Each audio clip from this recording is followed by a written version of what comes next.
On record? Whoa. Okay. So thank you for your patience while we sorted out some small technical difficulties. I think we're ready to go.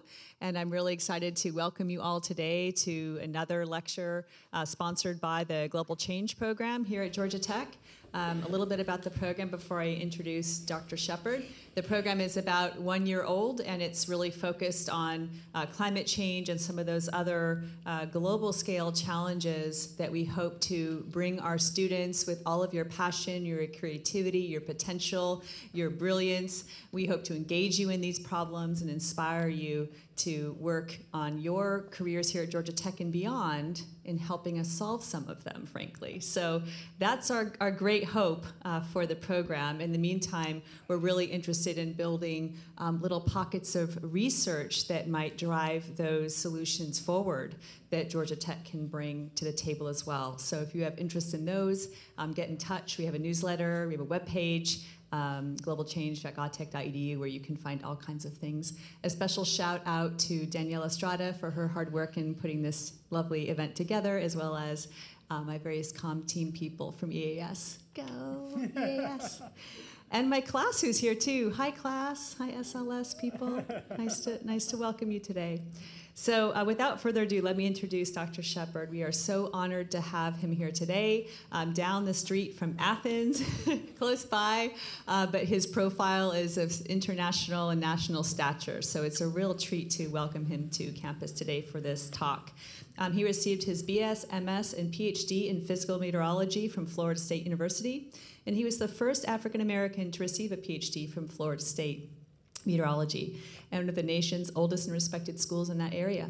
He's also the second African American to preside over the American Meteorological Society as president several years ago.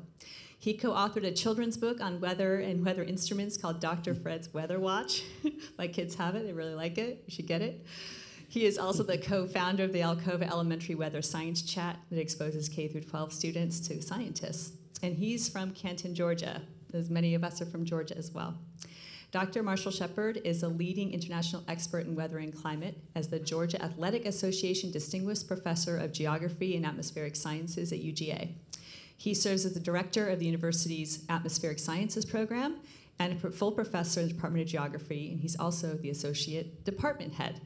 Moving on beyond his academic accolades leads a whole nother page of this introduction, unfortunately for you, but we're a treat to have him. He's also the host of the Weather Channel's award-winning Sunday talk show, Weather Geeks, what I had the honor to appear on with Marshall.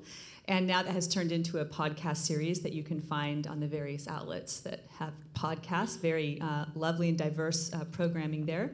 He's the 2018 recipient of the AMS Helmut Landsberg Award for, sure it's something good, for all his work in urban climate. And in 2017, he was honored with the AMS Brooks Award, a high honor in meteorology. As we all know, he's frequently sought expert on all the channels in all the world concerning all issues of weather, climate, science communication, and also is a chair of the NASA Earth Sciences Advisory Committee and a past committee member of its Earth Science Subcommittee. And he is obviously also called to testify before Congress and advise policy leaders around the country on issues of weather and climate and meteorology. So without further ado, we welcome Dr. Shepard, and we're so happy to hear from you today. Thank you. Thanks for coming. Thank you for having me. So I'll start. Can you all hear me okay? Do I need to move the mic up? Okay. So I'll start off standing here, but I move around, so I'll warn you now.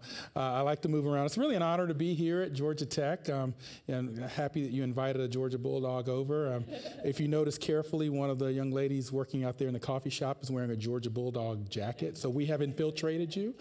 So it's an honor to be here today. I actually have a lot of good friends and colleagues in the audience, Professor Cobb, Professor Brown, my colleague Yogi, who we actually are working together on proposal in mechanical engineering back there. So we all do work together at Georgia and Georgia Tech, and many others in the room too that I know and have known and got to meet today. So thank you. I gave one talk today over in Earth Sciences on some of my research. This is a more publicly facing talk, but I think you'll enjoy it. And I promise you by the end of the talk, you'll have figured out why in the world and how in the world I got zombies into this talk. Because the talk is Zombies, Cola, and Sports, Implications for Communicating Weather and Climate. Now, how many of you have been to Tybee Island by show of hands before? Well, that's the road to Tybee Island from Savannah. And that was during a king tide a couple of years ago. And residents had talked about that they'd never really seen anything like that before. And that really is an indication of what we're experiencing in terms of sea level rise and some of the implications of climate change. I know Kim Cobb actually has some activities going on down on the coast with some sea level rise initiatives and measurements. So quite a bit of synergy. But what I want to talk to you about today is the challenge of communicating weather and climate given the lens that we live in society today. So here are all of my coordinates.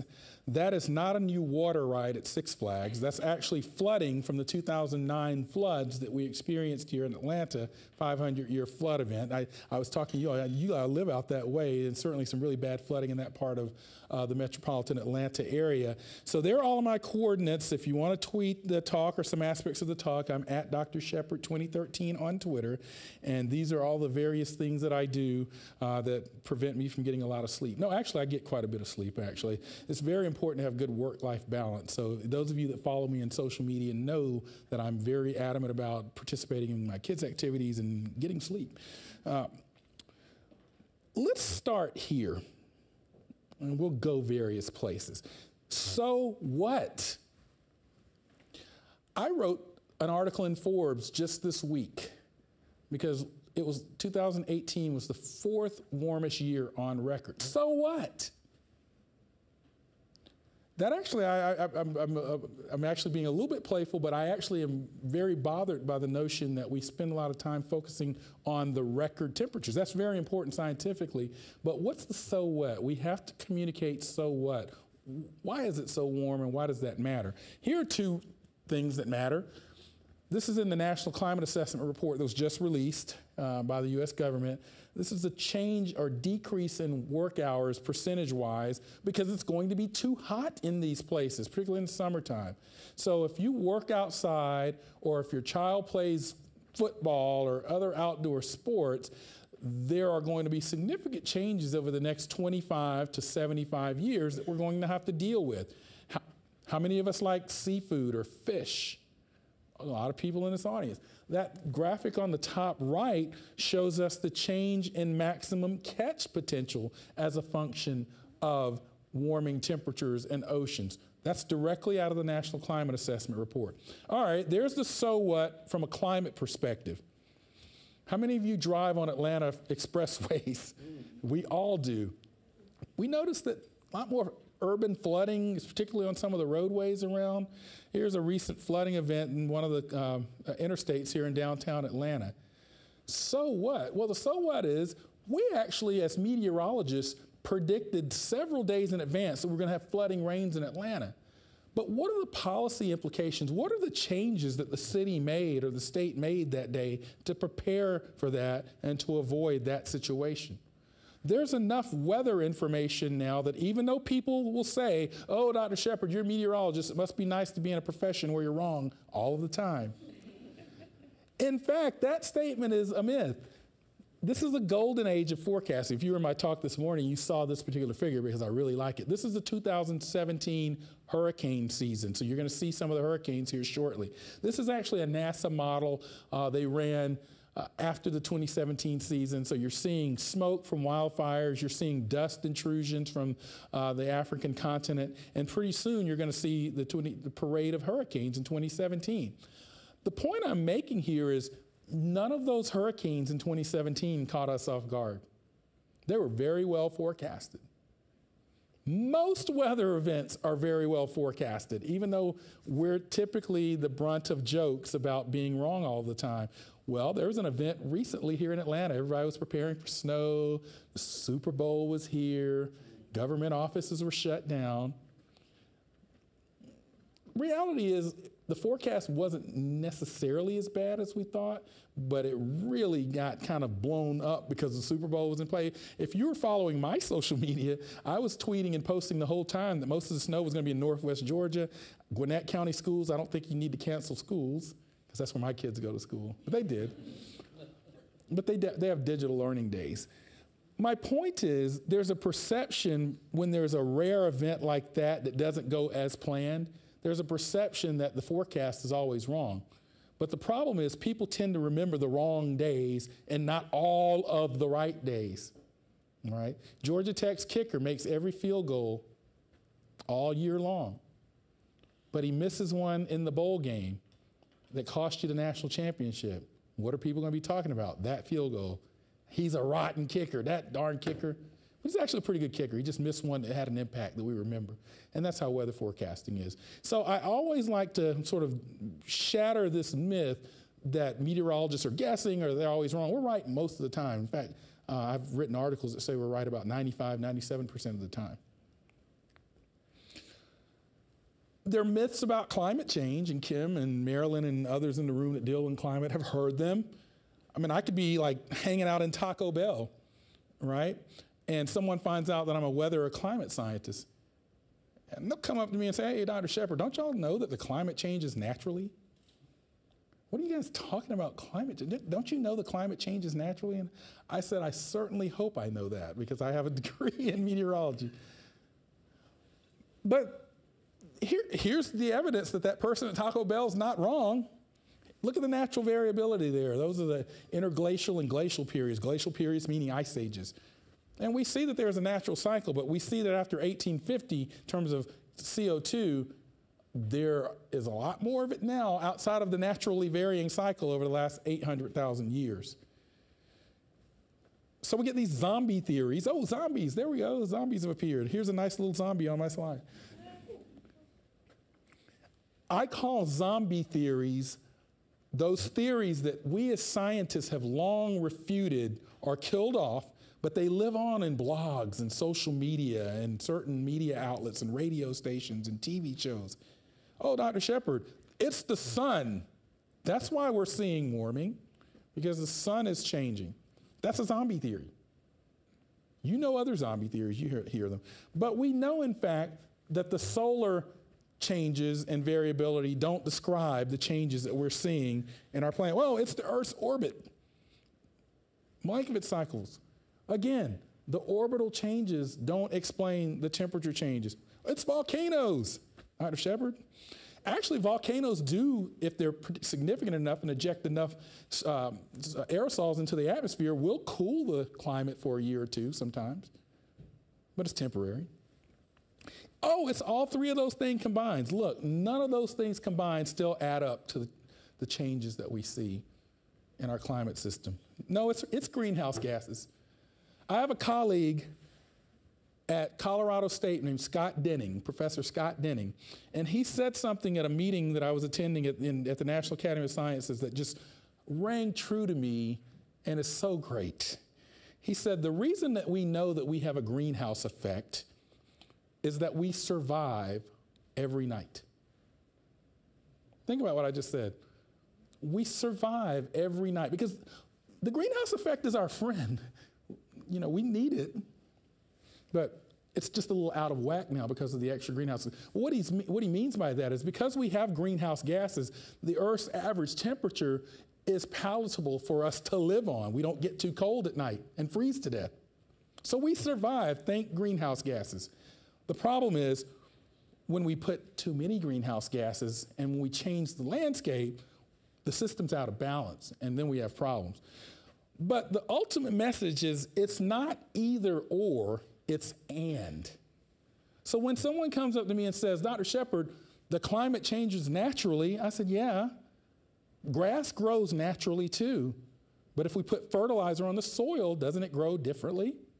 So we can intervene on natural processes, and that's what we have. Home run hitters could hit home runs naturally, but when they use steroids in Major League Baseball, they hit longer ones and more of them. So there's nothing to suggest that a natural process cannot be intervened on by human activity, and that's what we're living. All right, so the goals today are very simple. Marilyn, did you get that? I'll put it back up.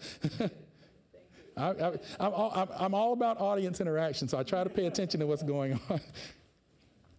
So the goals today are to highlight several challenges with communicating weather and climate, after that preamble, to challenge our own perceptions and biases. And if you don't get enough of this today, I actually have a TED Talk that's out there on challenging perceptions and biases that was just featured on the TED website. And then maybe offer some solutions. So let's set the context. Here's some data from the AAAS that shows the difference in what scientists think about certain topics versus what the public thinks. So the more blue that you see, that's the difference between what public thinks and what scientists think. How did we get here? How did we get here where experts in their science believe or understand certain things about topics, but the public just doesn't believe them? I mean, if a plumber comes out and looks at my disposal in my sink, I tend to sort of trust the plumber, right? And in meteorology, did you get it, Lori? Okay. In meteorology, it's even worse, this notion of expertise. Because everybody knows the weather and climate, right? We live weather. It's one of the few sciences, of all the sciences on Georgia Tech's campus, or all the engineering disciplines, if there's a nuclear engineer here at Georgia Tech, I guarantee you at the Walmart, nobody's coming up and offering advice on fuel rods. Just doesn't happen. But when I'm there, and I'm a meteorologist of climate science, I get all kinds of opinions on the groundhog and almanacs and the snowstorm and climate change and solar variability, because everybody thinks they understand climate change. My knee hurts, it's going to rain tomorrow. There's actually some truth in that one, believe it or not. Our joints are somewhat sensitive to changes in air and pressure. All right, so let's go. Challenges. The first challenge, overcoming perceptions in psychology. That's the first challenge I want to deal with today. And let's go to Houston to deal with it. This is Houston after Hurricane Harvey. Now, 6 days before Hurricane Harvey made landfall, I wrote an article in Forbes saying that, it's not that I'm sort of psychic or anything, I'm just a meteorologist, saying that they were going to get 40 to 50 inches of rainfall. Most meteorologists knew it. But after Harvey happened, there were all kinds of people interviewed on the news that were saying, man, we didn't realize it was going to be this bad. We had no idea it was going to be this bad. And I'm like, but we told you it was going to be this bad. But what I had to dig deeper, so I contacted my friend Susan Jasko, and she's a communication expert at California University of Pennsylvania. And she said, Marshall, we know about this. It's this notion that people, when you tell them something is going to be bad, they're like, yeah, whatever, but then it's that bad, and they're like, well, they said it was going to be that bad, and I just didn't believe them. It's sort of a tendency that we have. The challenge was that people in Houston get rain and floods all of the time. And most people, by the very nature of an event being an anomaly event, haven't lived through an anomaly event. So they're basing their perceptions on what they've experienced. So they experience flooding all the time. They have not experienced 50 inches in 3 days flooding. And so they just had no way of sort of calibrating their understanding. All right, let's use another hurricane example. Hurricane Irma, 2017, influenced or affected Florida. One of the big challenges with Hurricane Irma, anybody from South Florida or have family that lives in the South Florida area? What part? I have people that live in Fort Myers, Florida. Okay. All right. Miami. Okay. Two people that I want to talk about. I didn't plant them, I promised them. There were people in Miami that evacuated Irma and went to Fort Myers. But both of them were in the hurricane cone. But people's perception of the hurricane cone is that if it's not down the center, that's not the forecast, or they're wrong. When in fact, the cone of uncertainty or probability suggests that anywhere in that cone of uncertainty is a possibility for the storm. And so when I saw people evacuating from Miami and Fort Lauderdale over to Fort Myers and Sarasota, I was like, it's still in the cone. But that's a perception issue that we face in meteorology. All right, here comes the granddaddy or grandmother of perception. Snowpocalypse Atlanta 2014. All 2 inches of it. All 2 inches of it. This event really caused problems in Atlanta. It created governor's task force, mayor's task force. I was on the mayor's task force. Mayor Reed put together a task force. And one of the main reasons this event happened was simply because of a misunderstanding of winter storm watch, winter weather advisory, and winter storm warning. Because we were in a winter storm watch, and as the National Weather Service models kept showing that the snow was moving further and further north into the metro Atlanta area, they started issuing winter weather advisory. That's the more serious of the 2 situations, but people thought it was a downgrade. And so we didn't take the same type of actions because people thought it was a downgrade. So trucks were still coming through and people were still at work and school. So a simple perception. Now, part of that's on us as a meteorology community. Why are we using terms that people don't understand? There are so many. Here's an example. My daughter was in the Science Olympiad a couple of years ago. They were at Kennesaw State competing in the Science Olympiad, and the question came up, which is the more dangerous situation, a tornado watch or a tornado warning? Now, one of my daughter's teammates buzzed in, ooh, I know, tornado watch. And I'm sitting there going, why didn't you let the kid whose dad's a meteorologist answer that one? Because it's actually a tornado warning. But I talked to her after. She said, Dr. Shepard, I thought tornado watch means you're watching the tornado, and tornado warning means you're warning that it's coming. That makes sense to me. That actually makes sense. All right, so I've got the ultimate way of us never confusing those things again. It elicits a chuckle, but it's actually effective. It'll help you remember this. We have conditions for cupcake. We have cupcake. Cupcake watch and cupcake warning. You will never forget the difference in tornado watch and warning again, will you? Or at least you'll think about cupcakes. So we have all these perceptions in weather and about messaging weather, which is important, and we have to understand the differences. But those perceptions exist in climate as well, because people think climate's about the polar bears. I like polar bears, but it's about kitchen table issues. Here's the change in sea ice in the Arctic over the last several decades, and what you're going to see, and that's sort of the white is sort of the ice that should be there all the time, so to speak. And what you see is as we come up into the 2010s or so, the white's going to go away. So yeah, that affects polar bears, but it also affects our jet stream. And it also affects the ice albedo feedback, because we need that ice there because it helps to reflect some of the solar radiation that comes from the sun. If it's not there, the system warms and we get a positive feedback. So we're up to 2002. And as you see, the white is going away. You got people sailing in the Arctic now and ships going through and all kinds of things that we hadn't really seen. And so it just illustrates this notion that though the polar bears up there we definitely care about, there are also studies that suggest that by losing this sea ice, it's affecting our jet stream patterns, creating something called Arctic amplification, and that is leading to more intense drought and flood events and storms here where we live.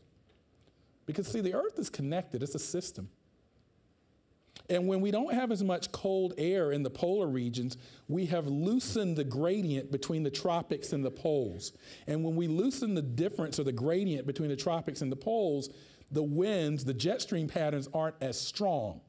And when the jet stream patterns aren't as strong, they're more wavy, and you get higher amplitude weather events or extremes.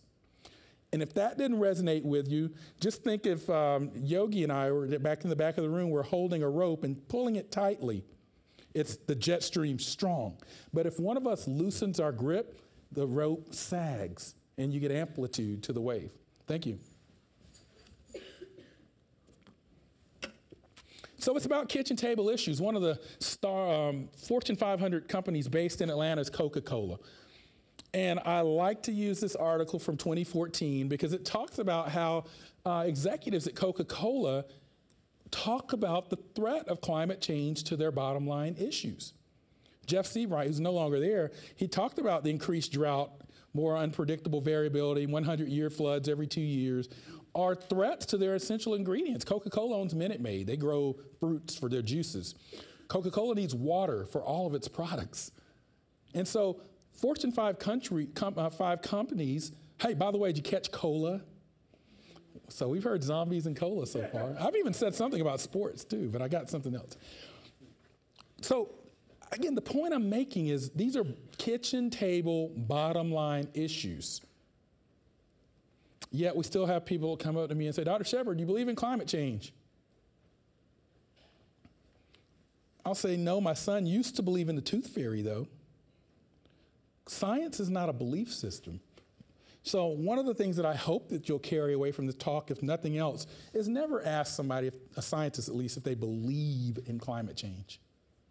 Right? To me, it's almost like saying, do you believe if you jump off the Bank of America building, are you going to fall? Do you believe in gravity? Science is not a belief system. All right, challenge 2.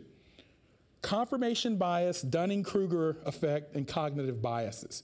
This is something that many scientists in the room face all of the time. My colleagues at Yale and George Mason, they survey the American population every year. And what they've come up with is the Six America study. I'm showing you the 2014 data, but they actually have data up to 2018. And you can see how American citizens break out on climate change. Now, 10% dismissive, is that 10? That's 13. It's actually down to about 9 or 10% now. They're a small group, but they're the loudest. They're the ones that tweet me with all these theories and threats and challenges. And a lot of that is steeped in people's what I call personal marinades, how they grew up, what their political beliefs are, their religious or faith-based beliefs. And none of that really matters. You can be of any political persuasion or faith and understand that climate change is a threat. But we live in a world where everyone's opinions matters. How many of you have heard of the Dunning-Kruger effect by show of hands? All right, a couple of you have, but now everybody has. The Dunning-Kruger effect was published by 2 psychologists, David Dunning and Justin Kruger. And they said it's a cognitive bias in which unskilled individuals suffer from illusory superiority, mistakenly rating their ability much higher than is accurate. In other words, people think they know more than they do. And we see this all of the time in science. I can't tell you, if you follow my Twitter site or Kim's or others, you'll see people with all kinds of theories out there. And then I'll go and look up their atmospheric sciences degree, and it's from Twitter Tech. All right, confirmation bias. We all somewhat are guilty of this. We consume information that is consistent with our own core beliefs or perspectives. That's confirmation bias. Now, quiet is kept. I am a professor at the University of Georgia. I'm actually on the Georgia Athletic Association board. But if you know me well, and a few people in the room do, they know I pull for Florida State. I'm a big Florida State fan because I went to Florida State. Now, because of that, whenever football season rolls around, I go to all the Florida State boards and read up on why we're going to win the game. That's confirmation bias because we stunk the last 2 years. But I'm consuming information that's sort of consistent with my own core perspective already. So when the Farmer's Almanac comes out, which I'm laughing because people actually believe this thing's accurate. Look at this. Look at this. Look at this. Look at this. Who said this? Farmer's Almanac is calling for a very nasty winter, particularly in Chicago, one of our main hubs. So as we speak, our operating team is hard at work as to how to accommodate our passengers. That's the CEO of United Airlines. Making logistics decisions based on the Farmer's Almanac. When we have the NOAA Climate Prediction Center, which issues seasonal forecasts. But our marinades and our confirmation biases have told us growing up that the Farmer's Almanac is real and it's accurate. When in fact, it's not a stretch to say it's going to be hot in July in Atlanta. It's climatological forecasting. But that's what we do. And then the ultimate cognitive bias to me is to dismiss climate science, but then come up to me and ask me what I think of the groundhog's forecast. That happens. I have people that will actually question climate science, and then, well, Dr. Shep, what do you think? You think we're really going to have an extended spring this year or whatever? I was like, no, I think that's a rodent. I really do. But as much as we're sort of making light of this is our reality right now in science. There was a congressman last year that stood in Congress and said that sea level is rising because more rocks are falling in the ocean. Am I making this up? There was another a senator that stood in the hollow halls of Congress and held a snowball and said, what do they mean global warming? It's snowing here in D.C. today. I was like, it's winter. All right, challenge 3. Too many graphs, too much jargon. Okay, I'm coming now my scientist colleagues' lane right now on this one. We have to do a better job communicating the science. If we don't understand who our target audiences are in any given moment, and we don't sort of target our messaging accordingly, it's like throwing darts at a dartboard with the lights off. So the talk that I gave this morning was very different than the talk that I'm giving now, because I knew I was going to have a more public-facing audience here. When I go to a Rotary Club, I'm giving a very different type of talk than I give when I go to the AGU. We have to understand our audiences. I grew up pretty simple. I'm a simple person. I grew up in Canton, Georgia, pretty rural community. It's now suburbia. And I use the aunt and uncle test when I'm talking to broader communities. All right. If my aunt doesn't understand, or my wife, then I know that I probably shouldn't be using that when I go to Congress or when I go to the Rotary Club. All right, we throw around things like eye-wall replacement cycle and PDS and 40%. And by the way, who knows what 40% chance of rain means in here? Who's confident enough to understand completely what we mean when you see 40% chance of rain? Man, look at all the people sitting on their hands. Man. All right, let's pull out Professor Shepard here for a second. Here's Atlanta. Here's a circle around Atlanta. Where's that red? There it is. The probability of precipitation. The red doesn't work. Let's try black. Pop is equal to C times A. Can everybody see that? Probability of precipitation is equal to confidence times area. So it's the confidence that a forecaster has times the area. So, true story. I was up in Helen tubing down the Chattahoochee River with my son one day. Everybody tubing, you've been tubing on those blue and yellow tubes. And a lady next to us started raining. She was like, see, she was really mad. She was like, those meteorologists, they don't know what they were talking about. It's raining, and there was a 20% chance of rain today. She didn't know I was a meteorologist. I was right next to her. And I'm thinking, well, it wasn't zero.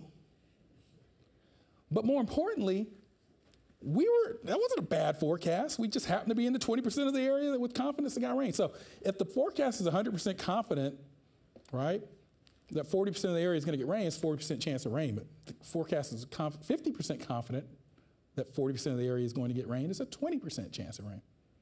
So there are variations on that, but the point is rainfall we can't give you deterministic rainfall forecast. The science isn't there.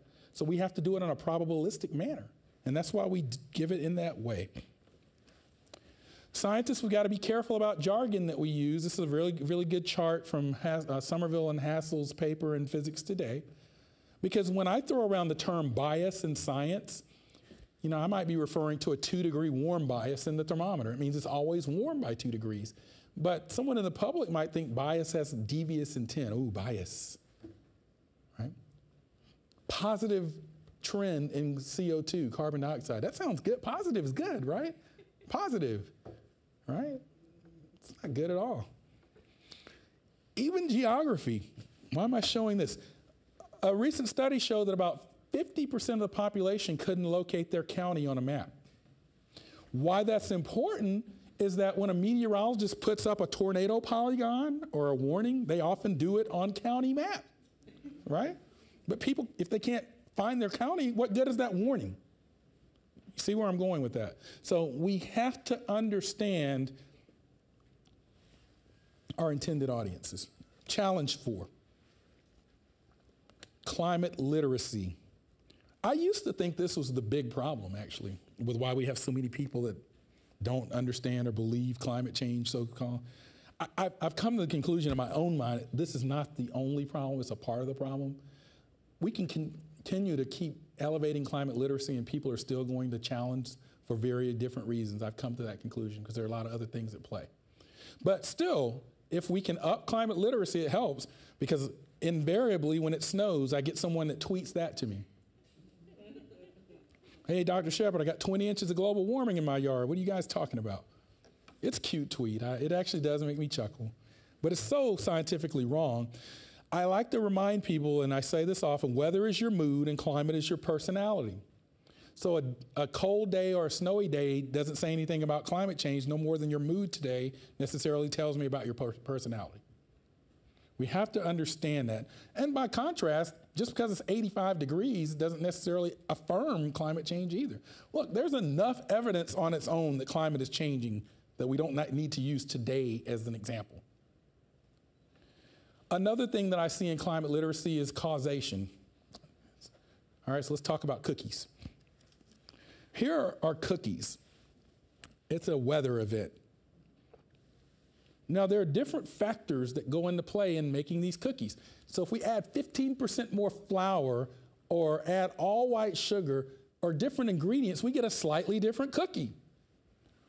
Well, it's the same thing with weather events or hurricanes. Hurricanes always happen naturally, or heat waves or snowstorms, but different atmospheric combinations of conditions will produce a different hurricane or a different storm. So we have to be careful when we ask, and the media is really bad about this, was Hurricane Michael caused by climate change? I actually don't like to frame it that way. This is a good way to frame it. This was a flooding event in Baton Rouge, Louisiana in 2016, and there was a study that came out. These are called attribution studies. This is a big new area of climate science that found that this storm had a greater sort of likelihood of occurring because of climate change, right? So we know that certain weather events happen naturally, and we also know that there's a human steroid on top of it. And so better questions are events of this severity becoming more or less likely because of climate change, or to what extent was a storm more or less intense because of climate change? Because I can't say for certain that Hurricane Michael was caused by climate change, although I probably have a pretty good idea that it was influenced or amplified by it. I can't say that a Major League Baseball's 457th home run was caused by steroid use, but I can look at his overall statistics and see the influence of steroids. Well, how did OJ get in the talk? OJ is a former NFL player. He's a very good running back. But I was thinking about this one day, have no idea. I mean, sometimes I just think about stuff for no reason at all. So I was thinking I think the O.J. Simpson trial has made climate scientists' job more difficult. Where are you going with that? Remember the O.J. Simpson trial, and some of you are too young to know remember this, but those of us of a certain age remember the O.J. Simpson trial very well. Everybody learned about what reasonable doubt meant in a court case. If you can establish reasonable doubt in a trial, you can get the defendant off. If you can just find a sliver of reasonable doubt, you got to let them go. And what I've noticed is that people think science operates that way. If there's a little bit of uncertainty, you got to throw it out. That's what some of the skeptics say. Oh, the climate models have uncertainty in them. Well, we're not completely certain that the temperatures in the ocean are 35 degrees C or whatever. But science doesn't work that way. There can still be uncertainty, but have plenty of usable information. If I told you there was an 80% chance of rain tomorrow, would most of you take an umbrella? Probably so, but that information contained uncertainty in it. But it had a lot more usable information too. So we have to erode this notion that uncertainty or reasonable doubt in science means that we can't trust the data. Now, I've already introduced zombie theories. Remember zombie theories? And in order to understand zombie theories, you've got to understand this quote from Upton Sinclair, who wrote The Jungle. He said, "It's difficult to get a man to understand something when his salary depends on him not understanding it." Now, if you understand the fundamental core of what he's saying in that quote, you will understand a great deal of the misinformation campaign that has been ongoing related to climate science. And so it's not a mistake that we see certain people, certain organizations, certain gray literature publications sending out things to high school teachers with zombie theories, or saying, oh, this publication carries as much weight as the peer-reviewed literature. I always point people to skepticalscience.com. It's a very good site. There are a couple of them like this out there. Realclimate.org is another one. They refute a lot of these zombie theories that we hear. But they live on like zombies, though. You'll hear them. They're out there on Twitter. Or they're in op-eds and other things like that. So here's one that I saw in the Wall Street Journal. The sea is rising, but not because of climate change. That's in the Wall Street Journal. I went ballistic when I saw that. And of course, I wrote a Forbes article too, right the next day, kind of refuting everything that was in it. But you got to be aware of that. And then the final challenge, and this comes back more to the weather side of the house, beware of social meteorologists and atmospheric scientists. This is a big one because look at what the data from 538 says. Most people get their weather information now from electronic sources, whether that be their phone's default weather app or weather site or an internet search. I mean, come on. How many of us look up the weather on our app? A lot of us do. We're not tuning in to 6:20 on the evening news to get the weather, which is what people used to do. The problem is a lot of times, and particularly in rapidly evolving situations, those apps are dead wrong because you cannot synthesize a dynamic weather event into one pretty little icon and the word sunny. The most recent event, snow event here in Georgia, we knew it was going to be, raining most of that day. Then a cold front was going to come through, and perhaps on the back edge of that cold front, there was going to be snow in the northwest part of the state. How do you capture that in an app on a little icon? But yet I had people saying, well, my app says it's going to be 47 degrees today. I was like, it is at like 6 o'clock in the morning, but by 1:30, it's going to be 34. So we have to understand and be aware of the strengths and weaknesses of those apps. They're useful for some things, but we got to understand our limitations because this is, to me, the sort of poster child of what I'm talking about. Miami Marlins had just opened up their brand new, shiny baseball stadium. Brand new. It had a roof that they could open and close. So they could close it if it was going to rain. The Miami Marlins general manager is looking at his app and says it's not going to rain. It rains, and they delayed opening day at that stadium by like an hour. They could have just closed the roof, right? But they weren't looking at the correct information. So just beware of social meteorologists who promote and share mythical storms 30 days out and things like that, because it's out there. Our models can't do that. All right, so in closing, I close with this picture of a farmer in South Georgia, a bell pepper farmer. This bell pepper farmer was one of many farmers in South Georgia that lost everything because of Hurricane Michael this year, their crop, the cotton crop, pecans, peanuts, poultry. Over $3 billion in agricultural losses in the state of Georgia alone because of Hurricane Michael. So the reason I end with this is that I just think it's far more meaningful to your cousin at the Thanksgiving dinner or to a policymaker to tell that story than to show a trend line. And so I'll end there. I want to thank the Ray C. Anderson Foundation and all my colleagues, because something that's happening in the state that you all need to be aware of is the Georgia Climate Project. Georgia Tech, Georgia, Emory, and also partners from around the state are coming together with a nonpartisan, science and issues-based conversation around climate. And there are going to be some more activities coming as well. So I just want you to know that you are a part of a collective that's thinking intelligently about how to address this problem of climate change, because it affects us all every day. Thank you all. It's great.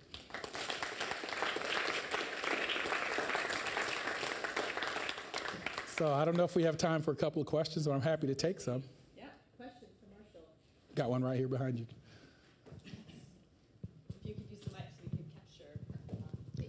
Actually, I have a couple of quick questions. How do you respond to your skeptics regarding weather warfare? And my second question Weather is, warfare, yes. how do you respond to the skeptics who say that Florida's going to be underwater over the next few years? Yeah, those are really two great questions, because the weather warfare and chemtrails and HARP and all that stuff, there are all of these sort of weather type zombie theories out there. Believe it or not, there are people that when you look up in the sky and you see a cloud coming out of an airplane, there are a faction of people out there that think those are called chemtrails.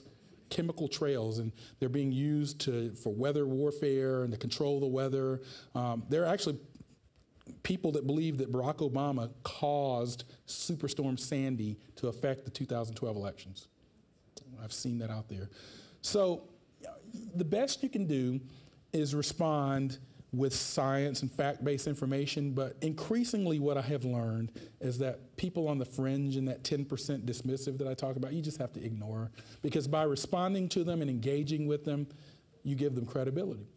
Like when someone tweets me back and starts getting into some Twitter I call them Twitter tennis matches, where you got going back and forth. If I sit there and respond to some guy in the basement eating Oreo cookies with his theory on climate change, then I'm giving him an instant, oh man, look dudes, I'm sitting here debating with Dr. Shepard. I've instantly given him a credibility.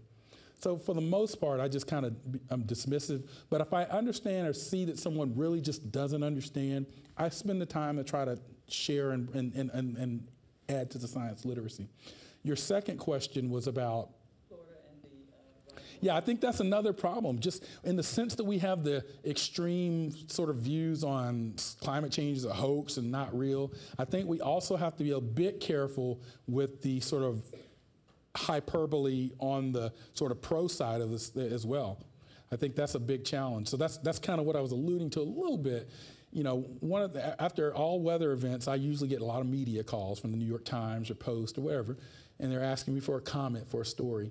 And then a lot of times they'll immediately want me to say, okay, and they'll want me to say it. And they'll like, okay, this is caused by climate change. And I said, I'm not going to say that. I said, it's probably a good likelihood that it's certainly impacted by climate change. I can't say it was caused by. Now, there are even colleagues on our side of the ledger that will slightly disagree with me on that. But more importantly, what I will do is I'll say, I'm happy to talk about the links between climate change and hurricanes. But I want to get through the event first, because people are going to die tomorrow from Hurricane Michael. So I focus on it in the immediate, but then I'll circle back to the reporter and again get into the science that, the science does say that we're likely to have more intense hurricanes in the literature. It's not as clear cut on the frequency of them, because a lot of times the reporters will come with a pre-biased misconception. One of the things I get all the time is, we're going to have more hurricanes more often because of climate change, right? No. That's not what the science literature says. The scientific literature suggests that because of the sort of physics of the ocean, likely to have more intense hurricanes when they happen, it doesn't really say anything about whether they're going to happen more frequently. But when they do, they're going to be stronger. And that's really what we're seeing. So we have to understand the nuances. And so this is a lesson for many of you students in the audience out there. You are the expert when the media or when a policymaker comes to you for your advice, right? So don't let them steer the story. Always anchor in the science, right? Other questions?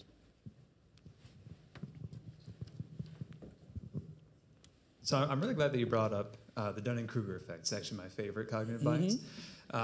And so I just want to ask you a question about the other side of this. I am biased towards Dunning-Kruger. It's a bias towards crime. So, the people who don't tend to know that much about it feel like they know more about it. Yes. And they sound very confident in their assertions. That is If correct. someone's coming at you and their message is climate change is a hoax, that's a very simple message. And so the people who know the most about it tend to give a more nuanced answer, just like you said, but then tend not to sound as confident as someone coming at you that's a with big climate change is a struggle we hoax. have. So my question for you is, do you have any advice in terms of not knowing your audience before you're engaging with them? Where do you start such that you can still have this kind of confident message without it sounding like a, well, under these conditions? Well, that's a good question, but I think today, I didn't give a heavily science climate talk today.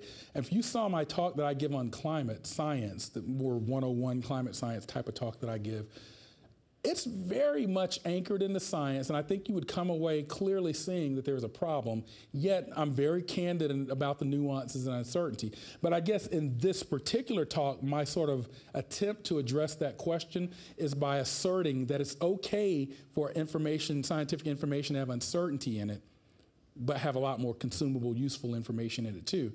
That's, for example, I just hate going to my doctor sometimes because he's a climate skeptic. I'm not sure why I still go to this doctor, by the way, but I've been going to him since I've been back in Georgia. But he exhibits one of the most classic forms of of cognitive bias, because he's an educated individual. He's very smart. He's a medical doctor. But because of that, he feels like he knows climate science as much as I do. And so, I always joke with him. I say, I'm not going to tell you how to do my procedure here, so why are you telling me about climate science? We have a joke about it, but, that's one of the things. Oftentimes, one of the biggest challenges you see in cognitive bias is you have a very intelligent audience, an intelligent sort of person or persons that will convey false information, but it sounds good and correct because they're smart, right? And so it's important to be able to sort of deal with that. But, to sort of circle back to your question, I'm actually more skeptical sometimes of people who speak in absolutes about science, particularly this particular one. Right? If I had a colleague that says it is definitely going to snow in so-and-so on Friday at 4 o'clock, I'd be very skeptical because I just know the science isn't there to say that. And I think there's some aspects of climate science that are just, we're not there. We're not there. I can't ever say a heat wave. Well, a heat wave is actually, we have a pretty good amount of fidelity that climate change is really affecting them. But did we have heat waves, before the year 1850? Yeah, we did. But I think we have transitioned into an era where climate scientists like myself or Kim or others are more comfortable with attributing certain events to the influence of climate change, whereas before I think there was a lot more hemming and hawing. And one of the reasons I think we're more comfortable, I was a co-author of a National Academy study 2 years ago that looked at attribution of current weather events to climate change. And we said our ability to sort of understand whether an event today is linked to climate change is related to how much the models can reproduce that event, how much data we have long-term about that event, and our understanding of the physics, of the science. So those are the three pillars of the stool. And there are some things that we have more confidence on than others in those three. And so that's why certain extreme weather events, if you go read that report, ranked higher on our ability right now to attribute them to climate change. Here, why don't you guys, he might Maryland. actually be here, if you think about it. Oh, they're recording, so I think they want you to use the. Oh, thank you. I have a question about tipping points and how you treat those in your effort to be as scientifically factual as possible. I'm always interested in what's the ultimate cost of all this going to be, and you can get a sense, if everything continues as is, good approximation, but for the possibility with Hurricane Michael, we had a first of a kind over land with winds. We have had the possibilities discussed of the thermohalines shifting, shutdown, maybe some big chunks of ice dropping into the ocean. So what do you say about what is your worst nightmare that's a type of a tipping point? Yeah, that's a good question. First of all, for those that maybe don't understand what Professor Brown means about the tipping point, you think about a rubber band there's an elasticity to the rubber band. But if you stretch that rubber band, it sort of breaches its point of elasticity where it won't stretch back anymore. That's a tipping point. And so for many years in climate science, we talked about these tipping points, these points where we can't snap the system back to its state. And so there are some scientists that argue that in some parts of the system, we've already surpassed tipping points. It's really the basis for this 1.5 degree or 2 degree warming limit argument that you see. We've got to keep warming below that amount for like the Paris Agreement, because there are many scientists believe that beyond that 1.5, 2 degree warming globally, we start really passing a lot of tipping points. Now, to give you a sort of indication, there's nothing necessarily magical about 1.5 or 2 degrees of warming, in the same way that there's nothing naturally magical about 0.08% blood alcohol content and you get a DUI. But studies show that above that level, a lot of really bad things start happening when people drive above that blood alcohol content level. So it's a benchmark. And so that's what these temperatures are. So for me, the tipping points that I worry the most about, I mean, you hear a lot of people talk about things like the sea level rise, the melting of the ice sheets. If we melt Greenland ice sheet or the West Antarctic ice sheet, you're not going to be able to refreeze that instantly, so that's a tipping point. But the one that I worry most about, and it's a little more subtle than some of the ones you often hear, is this changes in the jet stream. If we are fundamentally altering permanently the jet, and again, this is a bias because I'm a meteorologist, but the reason I actually am very worried about it is if we are fundamentally altering the jet stream amplitude. If you take a meteorology course, those of you in a synoptic meteorology course or other meteorology, the jet streams is really fundamental to our weather patterns wherever we live. And so if we are fundamentally altering the amplitude of these jet stream patterns, it ushers in a new normal of extremes, and these extremes cascade onto society in multi-billion-dollar weather events and lost lives. And so that, to me, is a tipping point that's a bit more subtle than the ones you often hear about, the one that worries me the most. Yeah. All right, I think that's a stopping point. Question from our students. Oh, yeah, if we want, absolutely. Sure.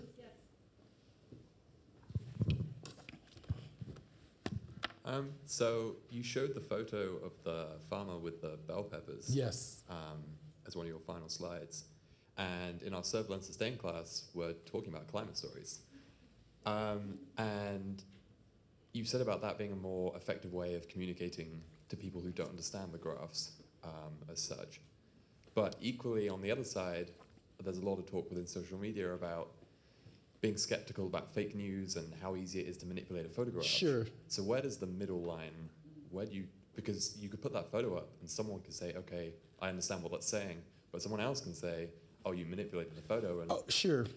Yeah, but honestly, if somebody's going to say that photo is manipulated, that's probably in that 10% dismissive that you're not going to change their viewpoint anyhow. And so that's what I tend to do. This is a lesson, life lesson here on if you're a scientist. You cannot spend time and energy on the 10% dismissive because it's futile and it will frustrate you and you're not going to change their perspective anyway. So the most you can do, if you think about that graphic I put up, is focus on those categories to the left of the 10% dismissive and create enough of an army of people to understand that the 10% dismissive in their basement with tinfoil on their head will understand. Thank you all so much. Yeah.